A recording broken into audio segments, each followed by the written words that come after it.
So in problem 10.19, it requires you to use a software called EQL.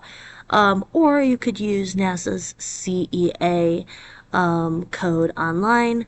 And yeah, so we have some inputs, and we are being asked to find the specific impulse of a oxygen-hydrogen rocket engine. So if you go to this URL and you get here, you're just going to press submit on rocket.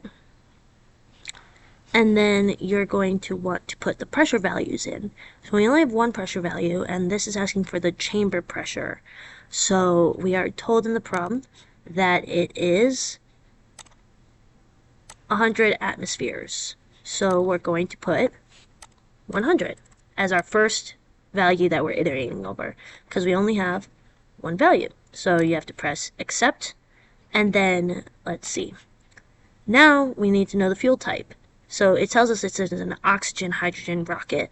Oxygen is the oxidizer, hydrogen is the fuel. So coming here, we have H2, which is hydrogen, and we are going to need to input this number in here. This is the number that allows us to get our value as close as possible to the design parameter of the chamber pressure, or the chamber temperature being 3,200 Kelvin. So we have to try to guess a number and then see what our chamber temperature is, and then iterate over different values of this. So we have H2 at this reactant temperature initially. And then our oxidizer is oxygen, so we're going to do O2. Click that. And then no need to press anything else, just press accept. And then the oxidizer to fuel ratio. In this problem, it says the oxidizer to fuel ratio is 3 to 1. So let's just put 3 and save that value. Now it wants us to define PC over PE. Well, it tells us PC of 100 atmospheres, and PE is 1 atmosphere, so PC over PE is just 100. And save that. No need to put that information in because it wasn't given. And then in this problem, it asks you to find the specific impulse while the rocket flow is in equilibrium versus what it is when it's in frozen flow. So just keep this as equilibrium for now. Then press that. And then scroll down to this area, and you can see that the temperature of the chamber is 3,086. And is that close to what we need it to be? Says that the chamber temperature should be 3,200. That is pretty close, but we need to iterate. Let's go back to Fuels tab and just increase that and see what happens. Let's increase it a little more so we can see a more dramatic effect. And then just go to Final and press Submit Input and perform the calculation. Okay, our value increased a little bit. We are super close to 3,200. So let's now increase the value just a little bit more to, let's say, 50.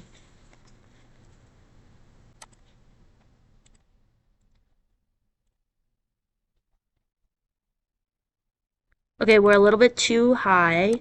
We need to decrease that number just a little bit. Let's do that. See what happens.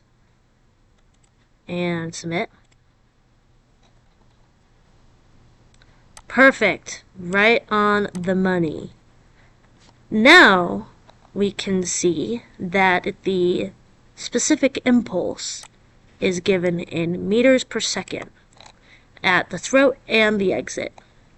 However, as you know, specific impulse is in units of seconds. So while it does say it's specific impulse, it actually is the exhaust velocity, c.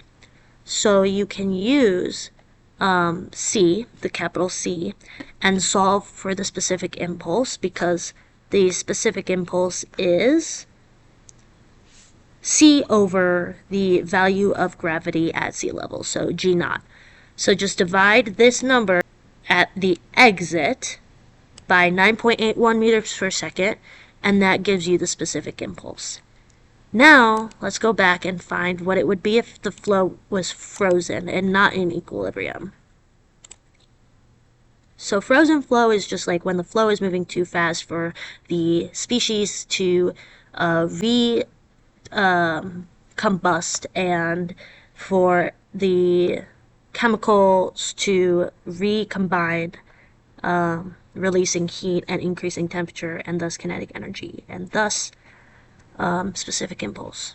So frozen flow is less effective, and we can see that, yep, the chamber temperature is what it needs to be. We can see that because now if you find the specific impulse, because this is the exhaust velocity, then you can see that the specific impulse while in equilibrium is 466.7, and the specific impulse while frozen is 194.883 meters per, not meters per second, seconds. So yes, frozen flow is less performative.